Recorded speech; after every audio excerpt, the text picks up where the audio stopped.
time once again for our championship series of questions. So the Diamondbacks and Astros both down 0-2. It's a best-of-7 series. You know, only 16% of teams have come back to win these series when they're down 2-0. So who has a better chance of turning the tide? Kevin, I'll divert to you first. Arizona or Houston?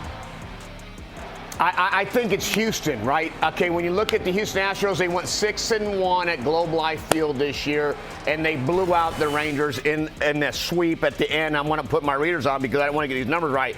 13-6, 14-1, and 12-3. So I'm looking at those when you're like, whoa, that really happened?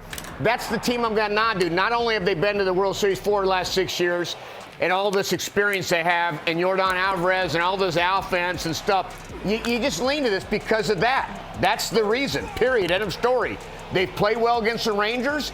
They're down 2-0. I know Dusty Baker's going to have these guys ready to go, and it's like what the sky is falling for all of our talk shows, and we have all this research and the percentages of a team to come back. I lived it. It's miserable, but you go out there and you play the game to win. And the worst case is you're going to lose. You'll be down 3-0. This is not an elimination situation, but I think the Astros are built. Are you okay, Sarah? TCU is going to be better. I know today is a TCU color day. We're going to be fine.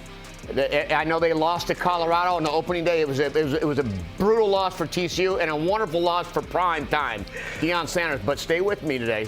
I was looking for my pen. Okay I got it. Don't worry. I'm doing great. I'm just sitting here trying to think how. I was trying to pick the other side, but I don't think I can. I watched what Philly did against Arizona, and Arizona looked like a deer in headlights. Those guys, all of a sudden, they ran into a juggernaut there. That place is different when you go in the postseason. And what you were talking about, Kevin, the fact that Houston went during the regular season to Texas and won 6 of 7 of those games. I know that's the regular season. I know that Texas is playing well right now, but Houston's a champion. And they're going to fight. These guys have won. They're defending World Series champs. They've been to the ALCS 7 times. Experience plays in the postseason in a big, big way. So I could see them being able to fight and claw back into this series. Now, that being said, it's a tough task, and they put that in the hands of Christian Javier tonight going against them. Listen, a guy who likes to throw a ton of fastballs, and Texas likes to hammer the fastball. 4th in Major League Baseball slug against the fastball. I think that it's going to be a tough one, but I think if a team can do it, Houston could do it. You know something embarrassing that you did, Demp? What's that? So there's this travel person who arranges all of our, flights. You selected reply all when you sent back your travel information. I don't know if you know that or not. Well, I did that in case anybody was flying out of Chicago as well. You can hop on the same flight like Kevin and I did when we came to New York. It's a lot more fun. We can fall asleep next to each other, snuggled up in first class, just sitting there. It's beautiful. Kevin drooling all over my shirt. Yeah, I'm like, oh. And then, thankfully, though, while we were asleep, the stewardess came by and woke us up to ask us if we need anything. You're that guy? Reply all? Sleep. He replied all. That guy, Ryan, because those that do, I'm like, oh my God. Then it comes to our emails, Sarah. Then we get bothered by I know. it. I apologize. Lord, I apologize. So embarrassing. Won't happen again. So embarrassing that it was one of my co-hosts. Oh my gosh. All right. There's NTT Ballpark Cam. It's taking us to Arlington.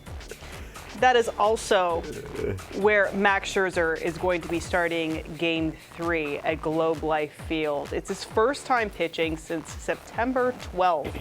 At the time, Rangers GM Chris Young said it was unlikely that Scherzer was even going to be pitching in the postseason. He threw a sim game on Wednesday.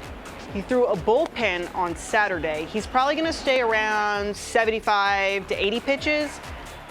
Demp, I'm going to go to you first. What do the Rangers need from Mad Max?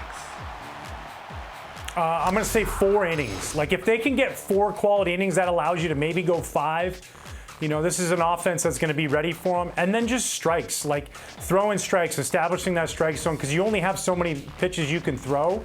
But God, I love this guy. I mean, the fact, like, I get it. He's made his money. He's been a World Series champion. He's gone through this. He's been to the postseason. That's all he cares about. It's not about his arm and what holds the next start. It's, can I make this start and make an impact? And I've been at the mercy of it firsthand, what he did to us in 13. He dominated in Game 2. He's built for this big stage. He loves this moment. He has the ability to channel that. So, yeah, this is just a, obviously a great surprise for the Rangers. They weren't expecting this. So if they can get 4 or 5 into the 5th with Max Scherzer, that means he's holding the game close and giving that offense a chance to do their thing. Yeah, I think this is what's the great part about this is that Bruce Bochy has a veteran dude on the mound that he can look in his eyeballs, which one he's going to talk to, probably the brown eye because it'll be a serious conversation, and the blue eye is when you're joking around. But I think Bochy will look into that brown eye and say, hey, bro, how you feeling? And you're going to get some awesome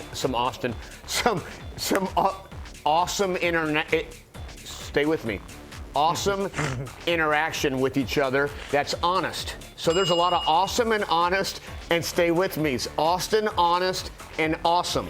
Think about that. I just made that through with 8 fake teeth on the top of my teeth. Sierra, stay with me.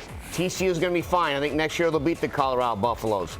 But with that being said, I think there's not a limit, there's not an inning, there's not a pitch. I think there's going to be some eyeball to eyeball saying, you good? And then we'll see how our offense is going against Christian Javier over there.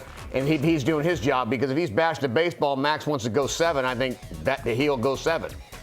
Did you give the cred on the scouting report on where you heard that for the different conversations into the different eyes? The different research department here at the network. Yeah, you know who told us that was Austin Hedges. And I believe it was blue eye serious conversation, brown eye funny conversation. Yeah, it was. Yeah, so there's awesome, honest, and awesome and honest, and Austin. A lot of Austins, but honest is spelled with an H. I wasn't sure about that. Okay. Yeah, there's a lot of different directions we could go from there, but let's keep it simple. What is one thing that would surprise you in Game 3 of the ALCS tonight? Kev, you go first. Why not? Yeah, I mean, Jose Altuve is 0 for 8 in the first couple days. I think when he goes, this team goes. And I know if he gets a hit his first at bat, it feels like he's going to get 4 that second and third and fourth at bats. This is, it's kind of when you look at teams like Trey Turner, what he's doing with the Phillies, and there's a lot of guys that we can sit there and talk about. But Jose Altuve and Yordan Alvarez and Bregman and Brantley and Tucker, and they have this nucleus. But you always have a dude you kind of feed off. And I think when he starts off this game, and there's just something that, if he's not involved in this game, that would surprise me, because you look at his resume, 24 home runs. I think Manny Ramirez is number 1, but he's second in postseason homers. Jose Altuve to Manny Ramirez, who, this is the greats of all the greats. So that would surprise me if he's not involved early in this game. I think you'll see him on base early. I think you're going to see him stealing. I think you're going to see him doing his thing, if not even pulling a homer. Demp, what would surprise you? I don't really know what would surprise me. You know what I know wouldn't surprise me, Sierra? What? I know what wouldn't surprise me is if the Texas Rangers hit a grand slam in this game. They hit 8 grand slams during the regular season. This offense, they thump. Wow. And it could come from anywhere in the lineup. And I'm actually going to go as far. This is stretching it out. And I'm not going Ezekiel Tovar territory. Okay. But I'm going to go ahead and say Leody Taveras is going to hit the grand slam tonight. He's been on fire. He's hitting 364 in the postseason, an OPS over 1,000. He raked down the stretch for the Rangers. He's seeing the ball well. All of a sudden, it could be from either side of the plate. So, yeah, I'm going to say this young man is going to hit a home run tonight, and it might be with 3 guys touching all the pillows out there to clear it for a 4-run homer. Oh, my God. You heard it here. I'm throwing it out there. Oh, okay. Thank you. This is going to be amazing when you hit this. Wouldn't that be awesomely honest if that happened? I think so. Okay, let's roll it back to last night's game, too, in Philly.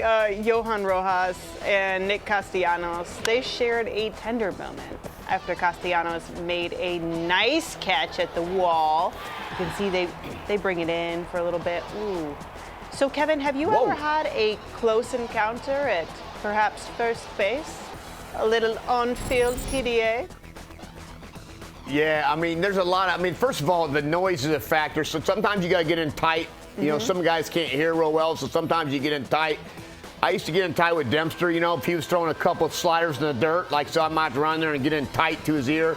So Dempy and I have had some close encounters on the mound, you know what I'm saying, if I had to whisper some sweet lullabies. But this is special, and Rojas looks up to Castellanos, and I think the jersey situation's worn very similar to each other because of Castellanos' jersey. So now Rojas likes to wear a jersey like that. But you can see, Cassie say, yeah, one down. Yeah, I can speak to it. Listen, in times like this, when you've played this long throughout the season, now you're down. Teams are really close. They're really tight. A lot of hugs, a lot of love, right? Because you're trying to get to the end goal.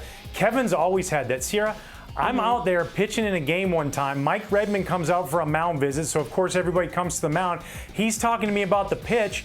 I have the ball in my glove hand, and all of a sudden I feel Kevin holding my hand during the meeting on the mound.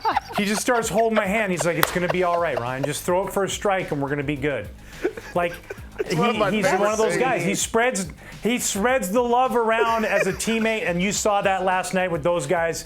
They care about each other a lot, and because of that, they're rolling in Philly.